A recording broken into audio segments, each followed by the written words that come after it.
পরিবারে কেউ কি আমাদের চিনবে না, আমাদের কাজে আসবে না।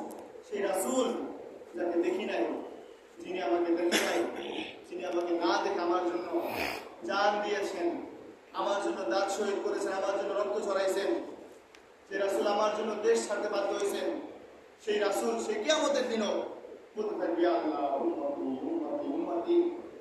আল্লাহ রাসূলের কান্না অবস্থা দেখা আল্লাহ বলবে আপনি সেজদা থেকে মাথা উঠান, আজকে আপনি যারে বলবেন তার জান্নাতে দিয়ে আসবেন। সুবহানাল্লাহ।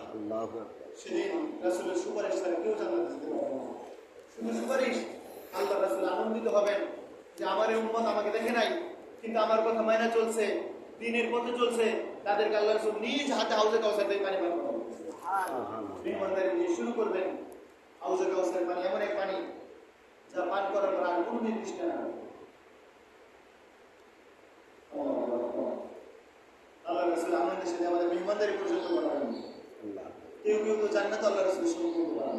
সুবহানাল্লাহ। নবীদের সাথে অনেকেই যদি সে আমরা করি। তো ভাই আল্লাহ রাসূল তার গোটা জীবনে আমাদের জন্য জান দিয়ে দিয়েছেন।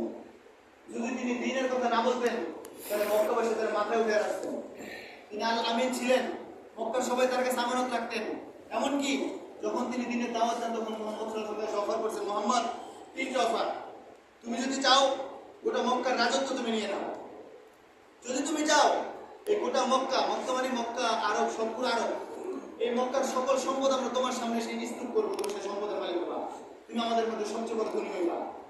মুহাম্মদ তুমি যদি চাও এই মক্কার সবচেয়ে উচ্চ বংশের সবচেয়ে সুন্দরী মেয়ের সাথে আমরা তোমার বিবাহের ব্যবস্থা করবো, তবু তুমি দিনের দাওয়াত দিবা। এইভাবে আয়েশা মক্কার কাফের আল্লাহ রাসূল সাল্লাল্লাহু আলাইহি ওয়াসাল্লাম এই কালিমার দাওয়াত থেকে বিরায়া এই দুনিয়ার লোক দেখাইছেন, দুনিয়ার সব দিতে চাইছেন, আল্লাহ রাসূল দেন না। আল্লাহ রাসূল কি বলেছেন? শুধু মক্কার ক্ষমতা, শুধু মক্কার সম্পদ কিংবা সবচেয়ে উচ্চ বংশ কোনো এক সুন্দরী নারীর সাথে আমার বিবাহ নয়। যদি আমার ডান হাতে সূর্য আর বাম হাতে চাঁদকে নামায়া দাও, তারপর আমি আল্লাহর কালিমার দাওয়াত দেওয়ার জন্য কিছু করব। সুবহানাল্লাহ।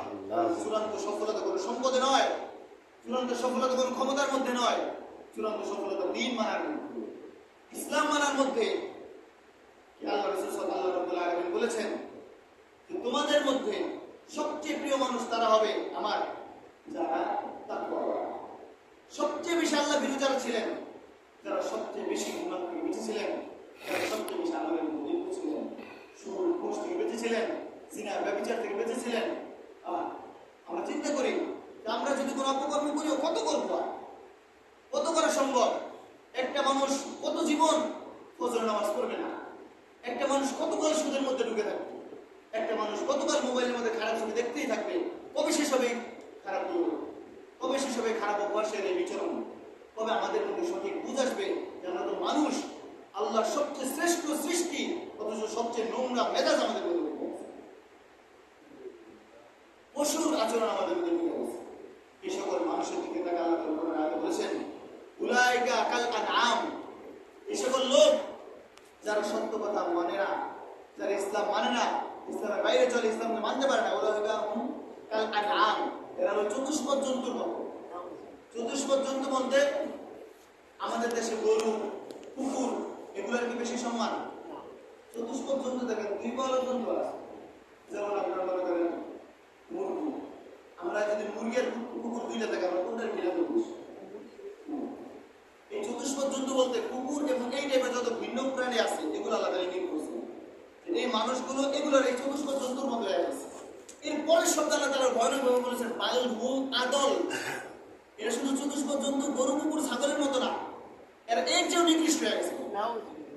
একটা কুকুর তার আপনি যদি 2 পিস রুটি খাওয়ান সামনে পিছু গরু করে, সামনে ক্ষতি করে না, আপনি কামড় দেবে না। কিন্তু একটা মানুষ তার আল্লাহ গোটা দুনিয়ার সব দিলেন, কিন্তু এরপরে মানুষ আল্লাহ মনে করেন আজকে আমার একটা চোখ নষ্ট হয়ে গেল, একটা চোখ দুইটা, আরেকটা তো দেখতে পাই। কিন্তু ঢাকা বিশ্ববিদ্যালয়ের প্রফেসর বললেন ঢাকা মেডিকেল কলেজে, আপনার চোখ আমি ফিরিয়ে দেবো, আপনি আপনার যত সম্পত্তি আছে সব আপনি লিখে দিলেন, যদি ক্যান্সার আমরা মরে যাওয়া ধরি, আমার কিডনি দুইটা ফেল করে, ডাক্তার বলে আপনার 2টা কিডনি দেবেন বেঁচে যাবেন, আমার 20 কোটি টাকা দেওয়া লাগবে, আমরা চেষ্টা করবো কি করবো না 20 কোটি টাকা ম্যানেজ করার চেষ্টা করবো। পারবো, আমার অসুস্থতা সেরে যাবে। এখানে আমরা দুনিয়ার জন্য হাজার হাজার কোটি কোটি টাকা খরচ করবো। যারা বড় লোক আছে তারা লক্ষ লক্ষ কোটি টাকা খরচ করে নিজেদের স্বাস্থ্য